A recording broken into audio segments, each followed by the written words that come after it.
Very good morning, sir. Morning.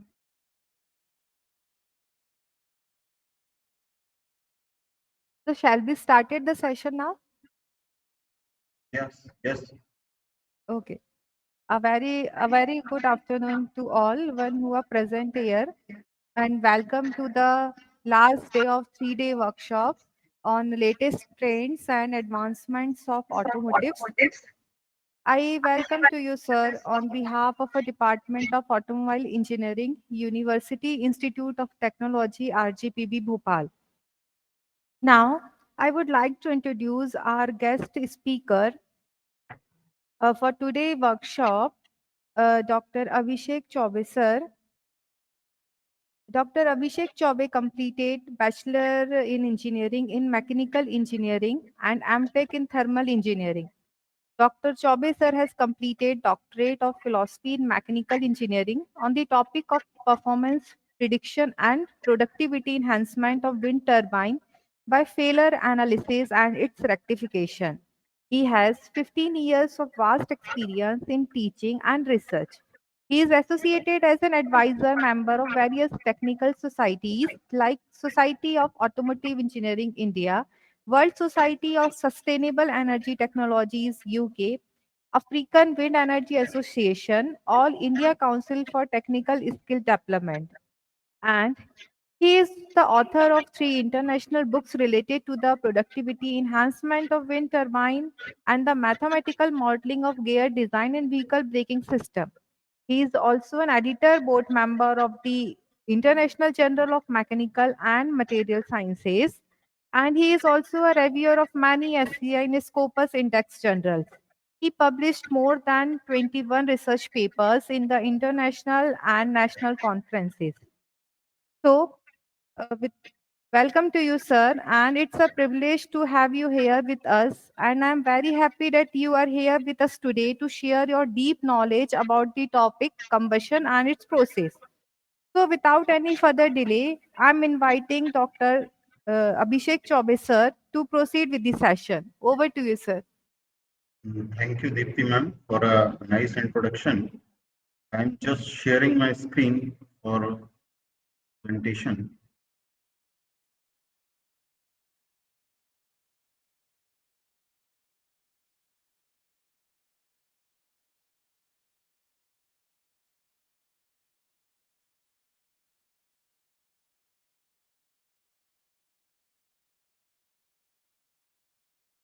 Deepti ma'am, I don't have the right to share the screen.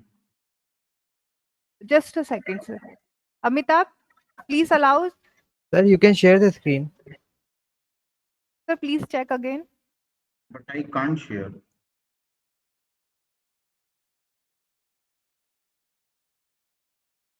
Okay. I left the meeting and join again. Okay, That's okay, sir.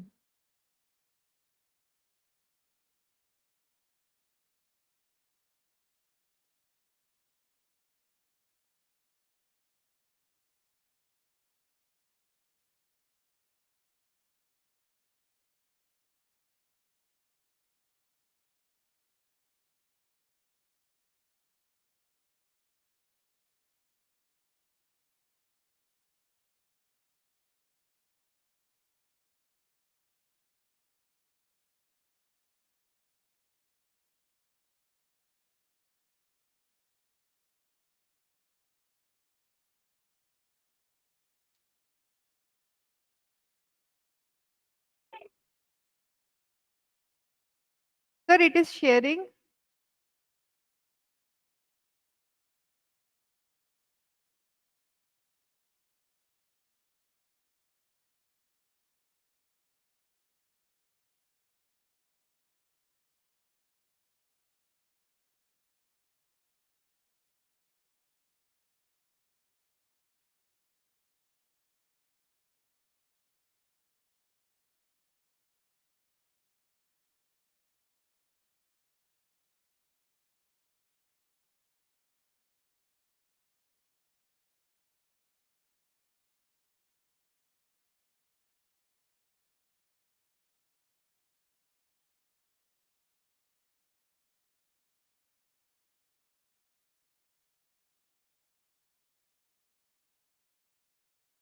Sir, I think you are muted, sir.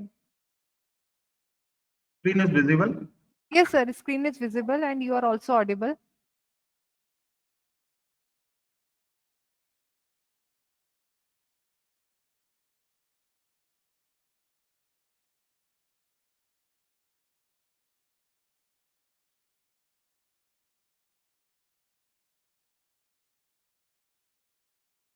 A minute.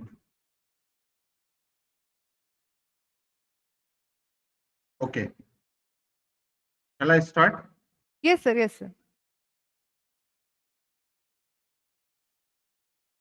So, I'm Dr. Abhishek Chaubey to present here the session on the combustion concept and phenomena of IC engines. We cover both the combustion phenomena for SI engine and CI engine both. So the total content of my session is combustion phenomena, combustion in SI and CI engine, knocking, supercharging, and EGR. So first we start the combustion. So everybody should be know about the combustion, what is the main concept and main definition of combustion, because the combustion is the main input to the engine for generating the power. So the combustion may be defined as a relatively rapid chemical combination of hydrogen and carbon, because petrol or diesel both are the hydrocarbon fuel, and the hydrogen and carbon with chemical uh, reaction with the oxygen and generating the combustible product and generate heat. The heat is generated in the combustion is converted into mechanical work. So हम सभी को पता है कि जो basic fundamental है combustion का वो क्या है, उसके लिए किस तरह की कंडीशन जो है वो रिक्वायरमेंट रहती है। तो मेन जो है, अगर हम स्टार्टिंग करते हैं एसआई इंजन से, तो अगर एसआई इंजन का मैं एग्जांपल लेता हूं तो which type of condition, which are the condition which is very necessary for the combustion to take place.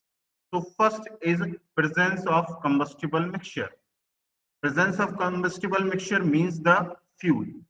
Second, some means to initiate the mixture. Some means to initiate mixture, it means we require the some external source to initiate the ignition or combustion. So we have a spark plug for that purpose. Third, stabilization and propagation of flame in combustion chamber. So after the ignition, if the combustion takes place, it means the propagation of flame travel along the combustion chamber. That's what that is the combustion. That is the main phase of combustion. मेरी आवाज clear है सभी को? Yes, sir, it's completely audible. Yes, sir, it's clear. Yes, sir. तो काफी interesting topic है, और मुझे लगता है कि कई सारे अगर आपको कभी डाउट लगते हैं बीच में, तो you can ask me in the intermediate session, आप बीच में भी पूछ सकते हैं, क्योंकि अगर प्रॉपर इंटरेक्शन से सेशन चलेगा तो I think it will be beneficially for to you all the students. तो हम स्टार्ट करते हैं सबसे पहले एसआई इंजन से। तो हमको पता है कि कंबशन होता क्या है। Combustion it's just a simple chemical reaction. Chemical reaction से कंबशन होगा।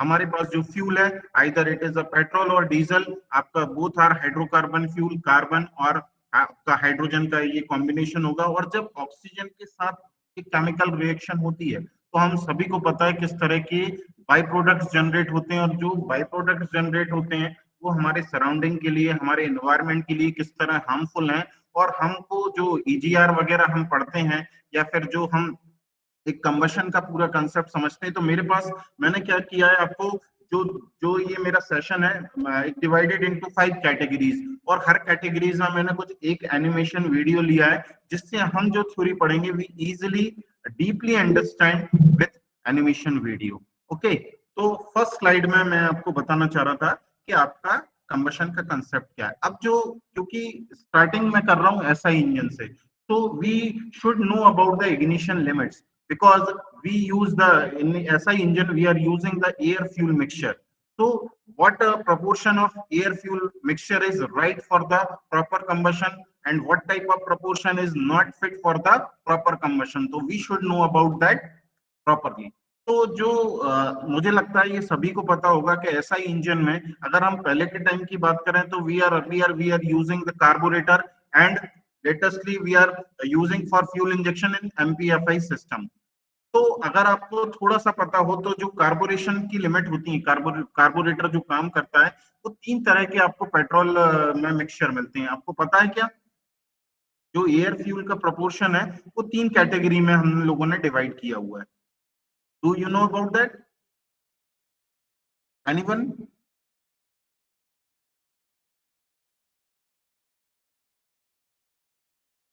Sir lean mixture and rich mixture. ठीक है, लीन मिक्सचर है, रिच मिक्सचर है। अब बीच में जो आपकी कंडीशन आती है, it is a chemically correct mixture, stoichiometric mixture. तो हम जो मानते हैं कि जो एक स्टोमेट्रिक फ्यूल एयर मिक्सचर होता है, जो कि हम बोल सकते हैं कि केमिकली करेक्ट मिक्सचर जिसको बोल सकते हैं, जिसमें जो हमारा कंबशन है it is run for the proper manner, तो वो दैट इज द 1:15, है ना। तो जो इसमें 1:15 की मैं बात करता हूँ, तो 1 जो पोर्शन है it is a portion of fuel, and जो 15 है it is a portion for air. तो 1:15 जो है ये it is a chemically correct ratio for the proper combustion. अब अगर हम शिफ्ट करते हैं मतलब 1:15 से हम अगर इधर जाते हैं तो 1:9, 1:7 खासकर, तो जो 1:7 हम जाते हैं तो it is called the rich mixture. और अगर हम इधर जाते हैं 1:30 तक इधर जाते हैं तो फिर लीन मिक्सचर की कैटेगरी चालू हो जाती है। और अपनी जो बर्निंग लिमिट है, जो इग्निशन लिमिट्स होती है कार्बन की, वो 1:7 से it is lie between the 1:7 to 1:13। तो ये कुछ समझ में आया आपको? ये जो डायग्राम मैंने लिया है इग्निशन लिमिट्स का, इसका कुछ डाउट, कुछ मतलब क्लियर हुआ आपको ये मैंने क्या बनाया है? यस सर क्लियर है। है ना। इसका जो सिंपल सा मतलब है, अगर मेरा जो एसआई इंजन है, एसआई इंजन में अगर मैं पेट्रोल यूज कर रहा हूँ, पेट्रोल और एयर का जो मिक्सचर मैं यूज कर रहा हूँ, तो जो मेरी इग्निशन लिमिट्स है for the carburettor engine, carburetted engine, it is lie between 1:7 to 1:30 for the capability of combustion. आपका कंबशन होगा। इसके बाद अगर आप रिच मिक्सचर में जाओगे, इधर लीन मिक्सचर में जाओगे, तो that will be the category of abnormal combustion. फिर आपकी वो कैटेगरी जो है वो एबनॉर्मल कंबशन में चली जाए। क्लियर है बेटा? Yes sir. ठीक है, yes okay. Ricardo theory of combustion, है ना। तो Ricardo is the scientist, he gives the theory of combustion in combustion for 2 stages, combustion for 2 stages. One, growth and development of a self-propagating nucleus flame, which is ignition lag, and second, spread of flame throughout the combustion chamber, that is the propagation of flame. Clear है? That is propagation of flame. अब ये जो ignition lag है ये हम हमेशा पढ़ते हैं, इग्निशन लैग है, और डिले पीरियड भी जो वर्ड हम यूज करते हैं, तो व्हाट इज दैट? जो ये आपका एक कर्व बना हुआ है, आपने हमेशा देखा होगा जब भी when we are study about the combustion phenomenon, that we have a pressure crank angle diagram which is known as the combustion curve for SI and CI engine. हमको हमेशा जो है एक प्रेशर और क्रैंक एंगल के बीच एक curve मिलता है जिसको हम बोलते हैं कंबशन कर्व। तो जो रिकार्डो जो साइंटिस्ट थे उनकी जो थ्योरी थी, तो ही divided in the 2 category for SI engine combustion. One is the ignition lag and second is the combustion propagation of flame or spread of flame throughout the combustion chamber। 2 category हमको, 2 stages मिली, हम बोल सकते हैं, category तो नहीं बोलेंगे, stages बोलेंगे। एक थर्ड स्टेज भी होती है जिसको आफ्टर बर्निंग के नाम से हम लोग जानते हैं, क्योंकि it is a unofficial stage of combustion, है ना। मेनली 2 स्टेज हैं। जो थर्ड स्टेज है जो कि आपका आफ्टर बर्निंग जिसको हम बोलते हैं, तो वो जो आफ्टर बर्निंग है वो आपका क्या है? आफ्टर बर्निंग जो आपका है वो इट इज अनऑफिशियल फेज, जिसको हम ऑफिशियली काउंट नहीं करते लेकिन वो होती है। तो हमको अब ये एक एक करके इसको समझना पड़ेगा कि इसमें होता क्या है। तो रिकॉर्ड, अब रिकॉर्डो में देखो मैंने फिर 3 स्टेजेस में लेके आया, क्योंकि जो थर्ड है after burning it is unofficial but it happen. तो इग्निशन लैग, अब इग्निशन लैग के बारे में किसी को पता है फॉर एसआई इंजन क्या होता है? अगर किसी को पता हो ignition lag what is that?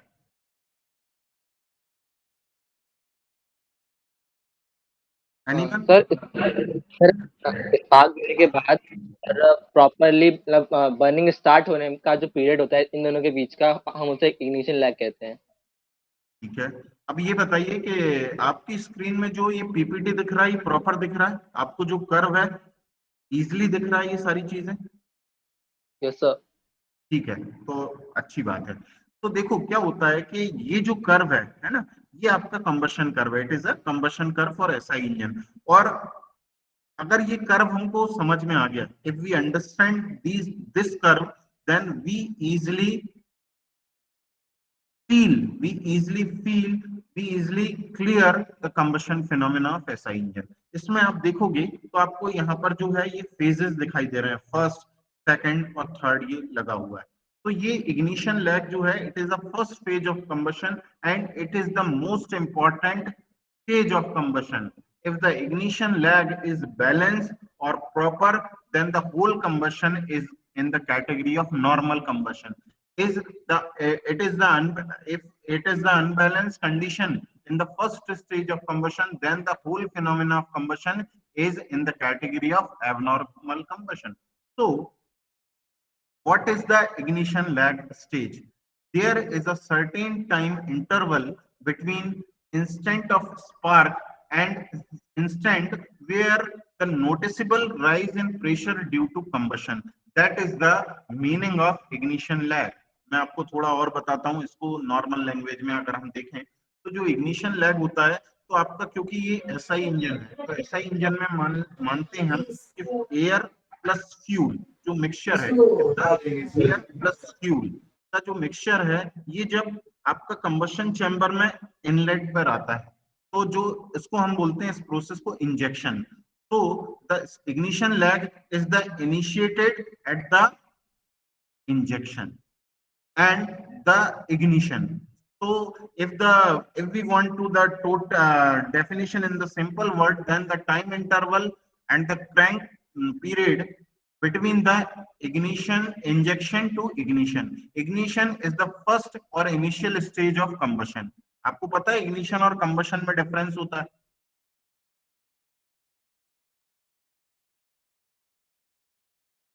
Ignition and combustion both are not same.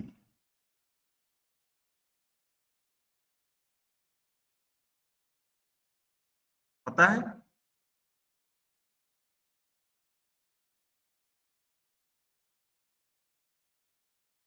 शायद मेरी आवाज नहीं आ रही क्या आप लोगों को?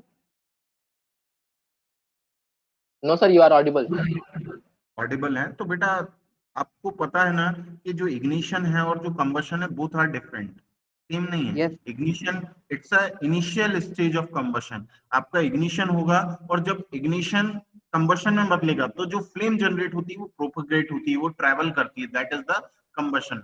तो जो फर्स्ट स्टेज होती है जिसको मैं इग्निशन लैग बोल रहा हूं, इसका मतलब वो है इंजेक्शन से इग्निशन के बीच आपका एयर फ्यूल मिक्सचर जैसे ही कार्बोरेटर में आता है। और कार्बोरेटर में क्योंकि आपके पास सही इंजन है, so we have a spark plug. Spark plug से जो आपका इनिशिएट स्पार्क निकलेगा, उससे जो इनिशियल इग्निशन होगा, स्टार्टिंग पॉइंट ऑफ कंबशन, तो इनके बीच का जो गैप होगा, इनके बीच का जो टाइम इंटरवल होगा, इनके बीच का जो क्रैंक एंगल होगा, that is called ignition lag. Clear first stage? Yes, sir. फिर जब आपका इग्निशन हो गया तो जाहिर सी बात है कि आपका कंबशन स्टार्ट होगा, और वो कंबशन जो है वो कंबशन चैम्बर में फ्लेम के फॉर्म में वो ट्रैवल करेगा। तो सेकंड फेज आप जो देख रहे हो, बी जो टाइम आपका ये क्रैंक एंगल है, it is from B to C, that is the second stage. Second stage में क्या हो रहा है? आपका प्रॉपर कंबशन हो रहा है, प्रॉपर कंबशन हो रहा है। उस टाइम पे जो आपका पिस्टन है वो क्या कर रहा है, आपका कहां पर जाएगा जब ये, तो वो बीडीसी से टीडीसी ट्रेवल कर रहा है, और at the end of TDC the combustion should be and. लेकिन कंबशन आपका एंड नहीं होता, उसके बहुत सारे रीजन है कि आपके फ्यूल का जो सेल्फ इग्निशन टेम्परेचर है वो क्या था, आपकी फ्यूल की क्वालिटी क्या थी, आपके कंबशन चैम्बर में प्रेशर और टेम्परेचर कितना जनरेट हुआ। तो कई सारे रीजन के कारण वहां पर आपका कंबशन स्टॉप नहीं हो पाता। और जब आपका पिस्टन, जब एक्सपेंशन, जब पावर स्ट्रोक चालू होता है, उस टाइम पर भी क्या होता है, अगर आपका कुछ ना कुछ कंबशन है, if there is some combustion happen in the combustion chamber when the piston is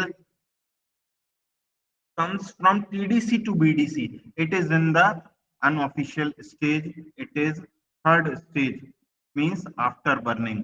तो जो आफ्टर बर्निंग होती है ये टोटल लॉस है, यहाँ पर हमको कोई पावर नहीं मिलता, क्योंकि जब हमारा कंबशन एक्सपेंशन चालू हो गया, अगर तब भी कंबशन होगा तो वो जो कंबशन हो रहा है it does not contribute in the power, वो कंबशन आपका कंट्रीब्यूट नहीं कर पाएगा कंबशन में, एक तरह का it is a loss of power.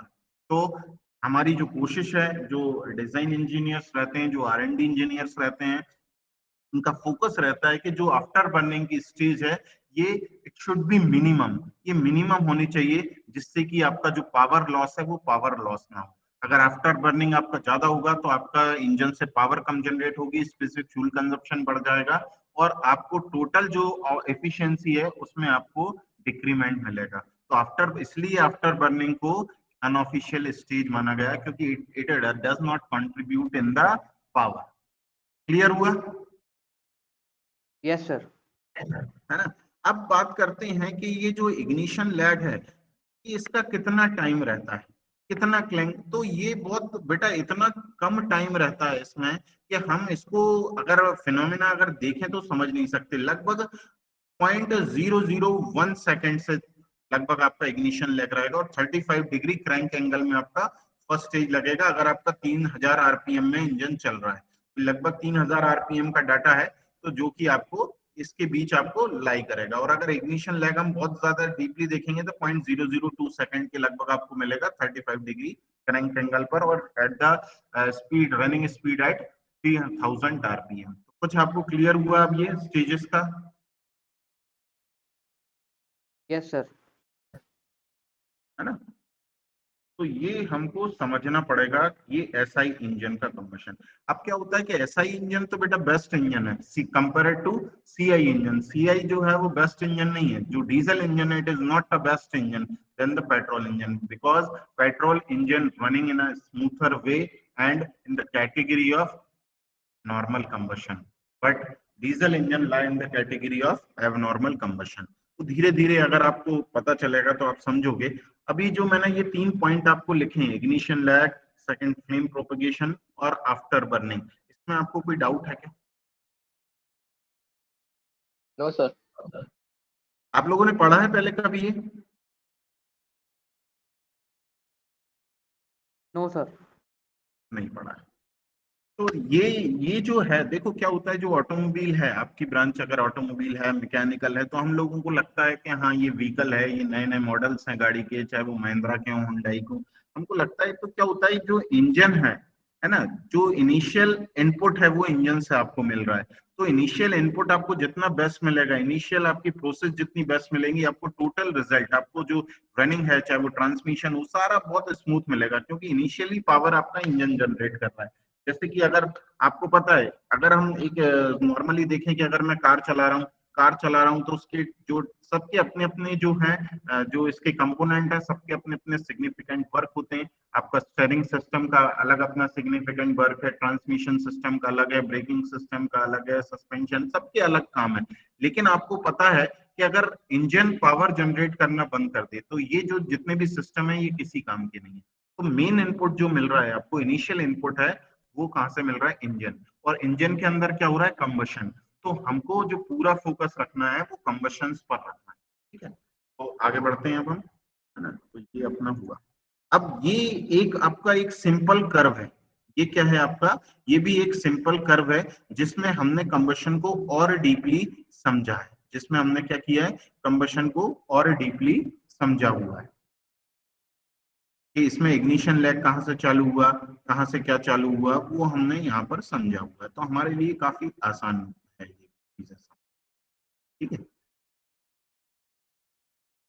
चलो अब यहाँ पर आप देखोगे तो ये स्टार्टिंग पॉइंट ऑफ इंजेक्शन, यहाँ पर आपको क्या दिया है इस डायग्राम में, बहुत अच्छी चीज है कि क्रैंक एंगल भी और प्रेशर बार में ये रिप्रेजेंट किया गया है। तो लगभग हम देखते हैं कि स्टार्टिंग पॉइंट ऑफ इंजेक्शन लगभग टीडीसी से 20 डिग्री बिफोर टीडीसी आपका इंजेक्शन स्टार्ट हो जाएगा, और स्टार्टिंग पॉइंट ऑफ कंबशन कहां पर आपको मिलेगा, ये भी लगभग 8 डिग्री बिफोर आपको क्या मिल जाता है, टीडीसी। जबकि हम जो सिंपल कंसेप्ट पढ़ते हैं, हम देखते हैं कि जब सक्शन, जो हमारी 4 प्रोसेस होती हैं, सक्शन, कंप्रेशन, एक्सपांशन और एग्जॉस्ट, यहाँ पर हम देखते हैं कि 2 वॉल्व कहीं पर क्लोज हैं, आपको पता है कंप्रेशन और एक्सपांशन में बोथ वॉल्व आर क्लोज। लेकिन प्रैक्टिकली जब वॉल्व टाइमिंग डायग्राम पढ़ते हैं तो हमको इस तरह की चीजें नहीं मिलती, क्योंकि जो आइडियल है और प्रैक्टिकल है, वो कंसेप्ट आर टोटली डिफरेंट, है ना। आप आइडियली कुछ और पढ़ते हो, लेकिन जब हम प्रैक्टिकली देखते हैं तो प्रैक्टिकली कुछ और होता है। तो हमको उसको समझने की जरूरत है कि प्रैक्टिकल और आइडियल में ये डिफरेंस क्यों है, प्रैक्टिकल और आइडियल में ये डिफरेंस क्यों है। तो आपको पता है कि जो वॉल्व्स होते हैं वो सडनली किसी भी एक इंस्टेंट पर ओपन और क्लोज नहीं हो सकते। It does not open and close at the certain instant, it require for opening and closing a desired range of crank. Suddenly open नहीं हो सकते, क्योंकि आपका क्रैंक है वो कैम के थ्रू उनको पावर मिलती है, या फिर आपका टाइमिंग चेन के थ्रू हम चला सकते हैं। तो उसमें भी आपको ध्यान रखना पड़ेगा कि आपको क्रैंक एंगल की जरूरत एक exact, we don't require a exact crank angle, we require a range. It means 35 to 40 degree, 35 to 38 degree. तो अगर आपके पास रेंज रहेगी, उसी में आपका जो वॉल्व्स हैं ओपन और क्लोज हो सकते हैं। और हमको जो है वो कंप्रेशन और एक्सपांशन में अगर दोनों वॉल्व क्लोज रखने हैं तो थोड़े पहले ओपन और थोड़े पहले बाद में क्लोज करना पड़ेगा। बात समझ में आ रही? Yes sir. Yes, sir. Okay. तो यहाँ पर अगर हम इसकी डिजायर्ड रेंज देखते हैं, तो जो इंजेक्शन होता है, इट इज, जो आपका इंजेक्शन वाल्व होता है, it is open before 20 degree of TDC, लगभग 20 डिग्री पर हो रहा है। और जो स्पार्क प्लग है, स्पार्क जनरेट करता है, इट मींस जो आपका स्टार्टिंग पॉइंट ऑफ कंबशन है वो टीडीसी के 8 डिग्री पहले, 8 डिग्री पहले हो जाता है। तो इसका मतलब हम समझते हैं कि पूरे वॉल्व आपके प्रॉपर क्लोज भी नहीं हुए हैं, और आपका यहाँ पर स्पार्क प्लग स्पार्क जनरेट करता है। क्योंकि अगर आपको प्रॉपर कंबशन आपको करना है,